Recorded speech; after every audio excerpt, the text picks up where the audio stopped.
Hi boys and girls. Today I'm going to read a book called Unlovable by Dan Yaccarino.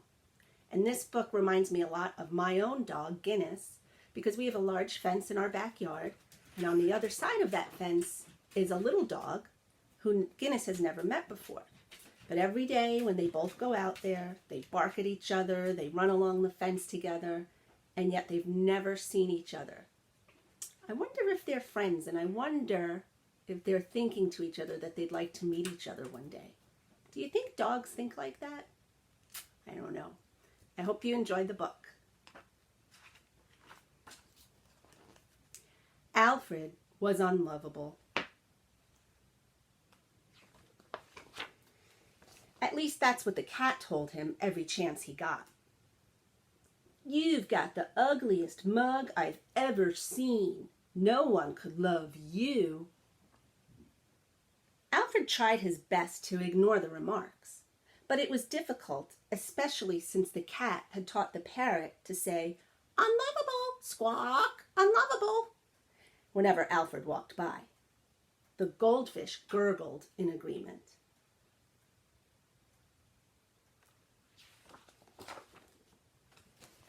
But what was it that made him unlovable? His snoring? The way that he ate? His little curly tail?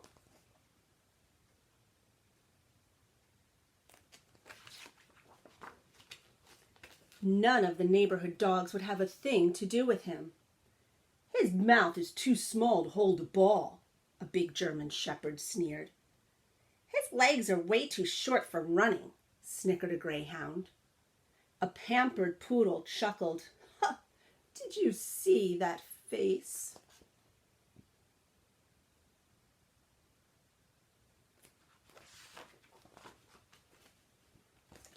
"Beat it, shrimp," growled a Doberman. "You couldn't even scare a mailman."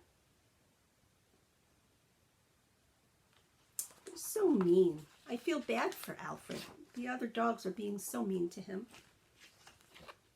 Alfred didn't like staying in the house since the cat was always making fun of him. The parrot was always squawking, "Unlovable," and the goldfish was always gurgling in agreement. So Alfred spent most of his time alone in the backyard. Poor Alfred.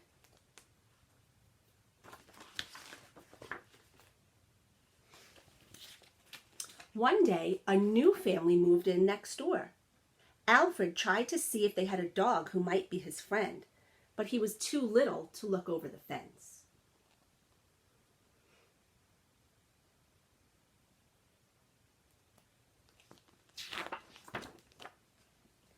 As he was sniffing around, he heard something on the other side. "Hello?" called Alfred. "Hi," came the answer. "I'm Rex. I just moved in." "My name is Alfred." And without thinking, he blurted out, "I'm a golden retriever." "Glad to meet you," Rex replied. Now, if you look at this picture, this is Alfred, and Alfred is a pug. Pugs are tiny little dogs, but a golden retriever is a much bigger dog than a pug.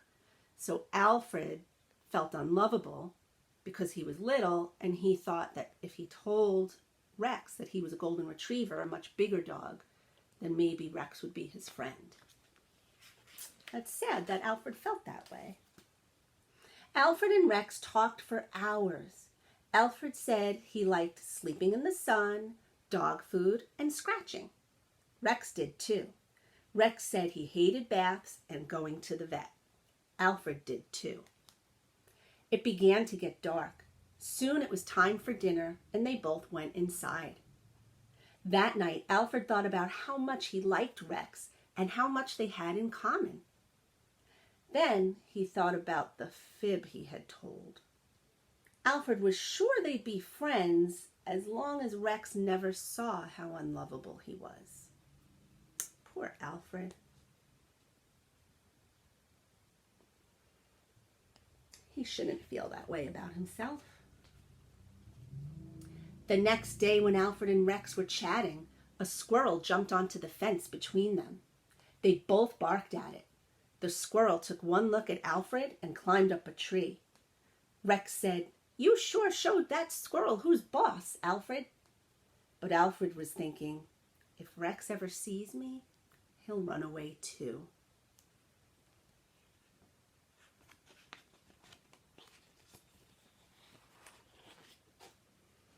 "I'm going to dig a hole under the fence," Rex said one day. "Then I can squeeze through to your side and we can meet." Uh-oh. If he does that, then Rex is going to see that Alfred is not a big dog. He's just a little dog. That worries Alfred. Alfred heard Rex digging. When he heard Rex wiggle under the fence, he ran and hid behind a bush. Then he heard Rex call, "Alfred, where are you?"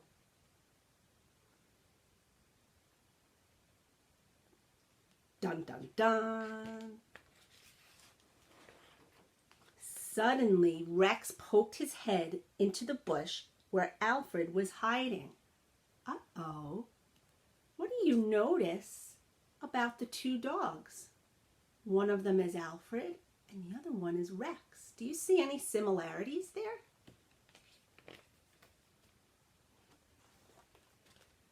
You look just like me," gasped Alfred. "Wow, this is great," Rex said. "You're not a golden retriever after all." Alfred had to laugh. Who cared what the others said? Rex was his friend, and Rex liked him just the way he was. And I'm so happy that Rex wasn't upset with Alfred for telling a little fib, because he was truly his friend. Together, Alfred and Rex ran. They jumped, they played, and Alfred never felt unlovable again. And that's the end.